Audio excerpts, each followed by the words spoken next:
Guys, today we're talking about connotative versus denotative meanings. You may have heard these words used interchangeably because they are direct opposites. Connotative meaning is going to be that perception or that deeper meaning. It's going to be non literal. So it's going to be when something's, I describe it to my students as face value. It's not face value. And then that denotative is going to be that face value. It's the literal dictionary definition.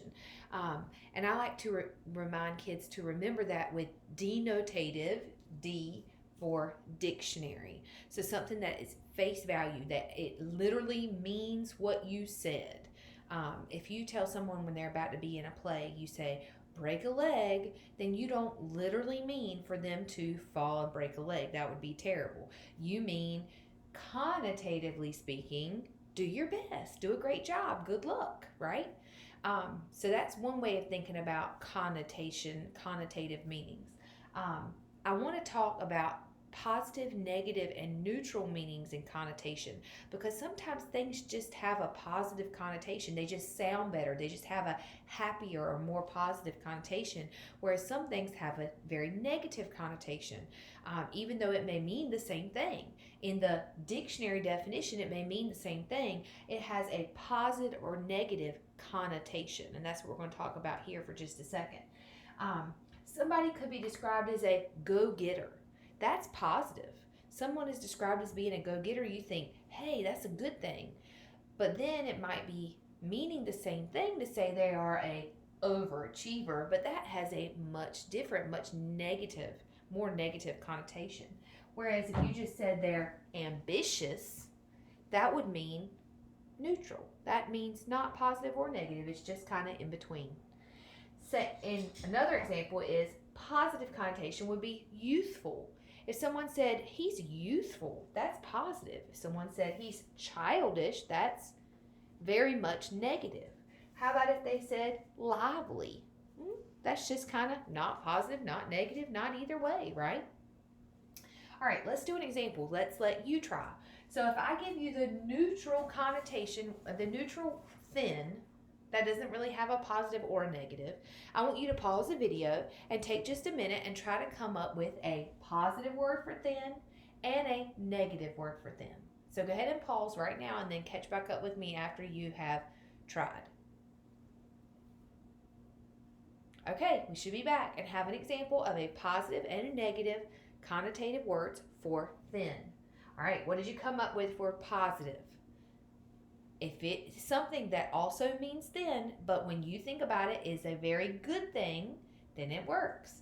I was thinking athletic. Some people have an athletic built. That would be thin, most likely, and that would be positive. Somebody to be described as athletic is a good thing. What could be a negative connotation for thin? Yeah, you probably came up with the same one I did. Skinny. Nobody really wants to be called skinny or bony. That would work too. Bony or skinny are both words that people don't want to be used. But do they mean the same thing as thin? Pretty much. They do, but they carry that negative connotation. Also, sometimes words carry a connotation just not positive, not negative, just they just kind of stand for things. It's just when you think of a swan, you think of grace, beauty, and love. When you think of a turtle, you think slow, shy. Most of the time we think of the tortoise and the hare, and that brings up that connotation with what a turtle is slow, shy, just kind of doesn't, not very intelligent, just kind of does what he's got to do and then goes into his shell and then comes back out and then goes into his shell. But that is the connotation associated with turtle. Just like if you were going to name a sports team, you would most likely not name your sports team the Turtles because of the connotation that comes with that word. So in that same vein, we're going to go off and you're going to give me an example of a strong or powerful. I would like for you to come up with an animal that could go here that has a strong or powerful connotation. Think of something that you would like your sports team to be called that is strong or powerful. Pause the video and take 10 seconds and come up with an animal that you think has a strong or powerful connotation. Okay? And I hope you came up with some good examples. What do we have? Possibly have like the jaguars or the mustangs or the antelope. Those are all very strong and powerful animals. Um, all right, let's try slick and sneaky. What animal could we put here that has a connotation slick or sneaky? Slick or sneaky. Take 10 seconds, pause the video, and give it a try.